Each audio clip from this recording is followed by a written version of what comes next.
ಬೆಂಗಳೂರಿನ ಅತ್ಯಂತ ಹಳೆಯ ಮತ್ತು ಅತ್ಯಂತ ವಿಶಿಷ್ಟವಾದ ಹಿಂದೂ ದೇವಾಲಯಗಳಲ್ಲಿ ಗವಿಗಂಗಾಧರೇಶ್ವರ ದೇವಾಲಯವು ಒಂದು. ಇದನ್ನು ಗುಹೆ ದೇವಾಲಯವೆಂದು ಸಹ ಕರೆಯುತ್ತಾರೆ. ಈ ಗುಹೆ ದೇವಾಲಯವನ್ನು ವೈದಿಕ ಕಾಲದಲ್ಲಿ ಗೌತಮ ಮಹರ್ಷಿ ಮತ್ತು ಭಾರದ್ವಾಜ ಮುನಿಯಿಂದ ನಿರ್ಮಿಸಲಾಗಿದೆ ಎಂದು ಹೇಳಲಾಗಿದೆ. ಗವಿಗಂಗಾಧರೇಶ್ವರ ದೇವಾಲಯದ ಹಿಂದೆ ಅನೇಕ ರಹಸ್ಯ ಮತ್ತು ಕಥೆಗಳಿವೆ.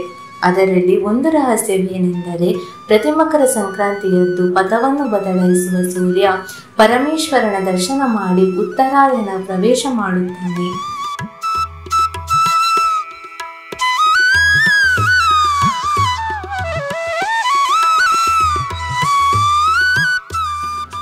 ಈ ದೇವಾಲಯದ ಇನ್ನೊಂದು ಸಿದ್ಧಾಂತವೇನೆಂದರೆ, ಈ ದೇವಾಲಯದಿಂದ 2 ರಹಸ್ಯ ಸುರಂಗಗಳಿವೆ.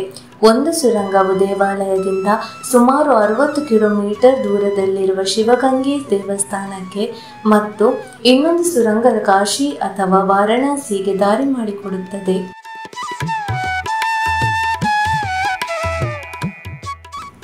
ಅಂತೆಯೇ ಇಂದು ಸಂಜೆ 5:15ರಿಂದ 5:17ರವರೆಗೆ ದೇಗುಲದ ಬಲಭಾಗದಲ್ಲಿರುವ ಕಿಂಡಿಯ ಮೂಲಕ ಪ್ರವೇಶಿಸುವ ಸೂರ್ಯ ರಶ್ಮಿ ನಂದಿಯ ಕೊಂಬುಗಳ ಮೂಲಕ ಹಾದು ಗವಿಯೊಳಗಿರುವ ಶಿವಲಿಂಗವನ್ನು ಸ್ಪರ್ಶಿಸಲಾಗಿದೆ.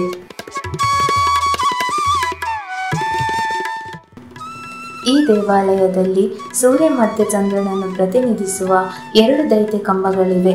ಇದನ್ನು ಸೂರ್ಯಪಾನ ಹಾಗೂ ಚಂದ್ರಪಾನ ಎಂದು ಕರೆಯುತ್ತಾರೆ. ಪ್ರತಿ ವರ್ಷ ಈ ಸುಂದರ ವಿದ್ಯಮಾನಕ್ಕೆ ಗವಿಗಂಗಾಧರೇಶ್ವರ ದೇವಸ್ಥಾನ ಸಾಕ್ಷಿಯಾಗುತ್ತದೆ. ಈ ವಿಸ್ಮಯವನ್ನು ಕಣ್ತುಂಬಿಕೊಳ್ಳಲು ಅನೇಕ ಭಕ್ತರು ಕಾಯುತ್ತಿರುತ್ತಾರೆ.